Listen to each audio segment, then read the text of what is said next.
అతడు ఏమి చెప్పుచున్నాడో వినుదం.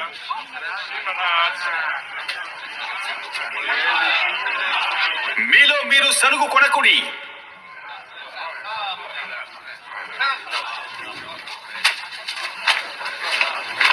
నన్ను పంపిన తండ్రి వారిని ఆకర్షించితేనే గాని ఎవడు నా యొద్దకు రాలేడు.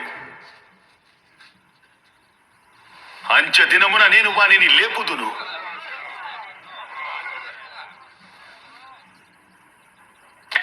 వారందరూ దేవుని చేత బోధింపబడుదురు అని ప్రవక్తల లేఖనములలో వ్రాయబడి ఉన్నది. గనుక తండ్రి వలన విని నేర్చుకొనిన ప్రతివాడు నా యొద్దకు వచ్చును. దేవుని యొద్ద నుండి వచ్చిన వాడు తప్ప మరెవడు నా తండ్రిని చూచి ఉండలేదు. ఈయనే తండ్రిని చూచి ఉన్నవాడు. విశ్వసించు వాడే నిత్య జీవము గలవాడు. జీవాహారము నేనే. జీవాహారము నేనే.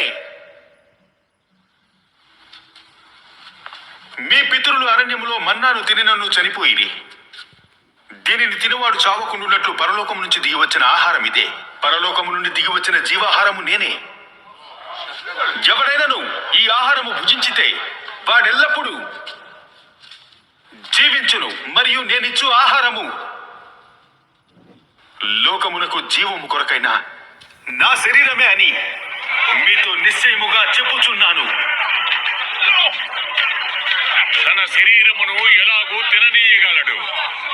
మీరు మనుష్య కుమారుని శరీరము తిని ఆయన రక్తము త్రాగితేనే కాని మీలో మీరు జీవము గలవారు కారు. నా శరీరము తిని నా రక్తము త్రాగువాడే నిత్య జీవము గలవాడు. అంచె దినమున నేను వానిని లేపుదును. నా శరీరము నిజమైన ఆహారమును, నా రక్తము నిజమైన పానమై ఉన్నది. నిశ్చయముగా మీతో చెప్పుచున్నాను, నా శరీరము తిని నా రక్తము త్రాగువాడు నా యందును, నేను వాని యందును నిలిచియుందుము. జీవము గల తండ్రి నన్ను పంపెను గనుక నేను తండ్రి మూలముగా జీవించుచున్నట్టే నన్ను తినువాడును నా మూలముగా జీవించును.